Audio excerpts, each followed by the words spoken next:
de l'ombre à la légende. Ce garçon ne veut pas être un héros. Et c'est justement ce qui le rend différent.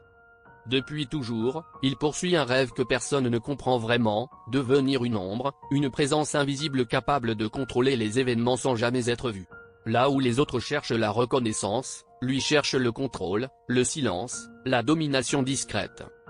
Dans son ancien monde, il consacre sa vie entière à cet objectif.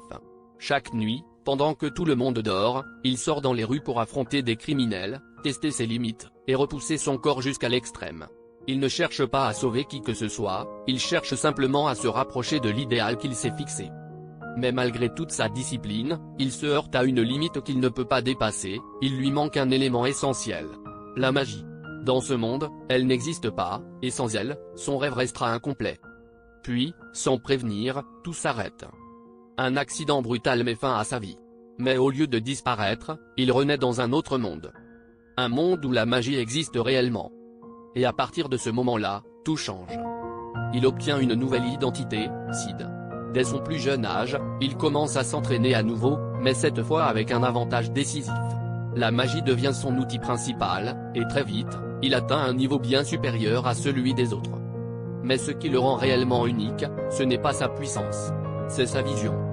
Alors que la plupart des gens cherchent à devenir des héros ou des figures importantes, lui décide de rester dans l'ombre. Il ne veut pas être reconnu, il veut influencer, manipuler, exister sans être exposé. C'est là qu'il prend une décision étrange. Il invente toute une histoire.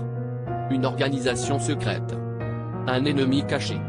Un conflit invisible qui se déroulerait dans l'ombre du monde. Pour lui, ce n'est qu'un jeu, une manière de vivre son fantasme. Mais très vite, les choses prennent une tournure inattendue. Des personnes commencent à le suivre. Elles croient en son histoire. Elles voient en lui quelqu'un d'exceptionnel, un leader, une figure capable de comprendre ce que les autres ne voient pas. Et sans qu'ils ne s'en rendent compte. Ce qu'il a inventé commence à devenir réel. Les menaces existent. Les ennemis aussi. Et cette organisation qu'il pensait imaginaire devient progressivement une véritable puissance. Une force qui agit dans l'ombre, qui influence les événements, qui change l'équilibre du monde. Et au centre de tout ça, il y a lui. Le plus ironique dans cette histoire, c'est qu'il continue de penser qu'il est en train de jouer. Il ne réalise pas que chaque décision qu'il prend a un impact réel. Que chaque mot qu'il prononce est pris au sérieux. Que les personnes qui le suivent risquent tout. Pour une vision qu'il n'a jamais réellement confirmée.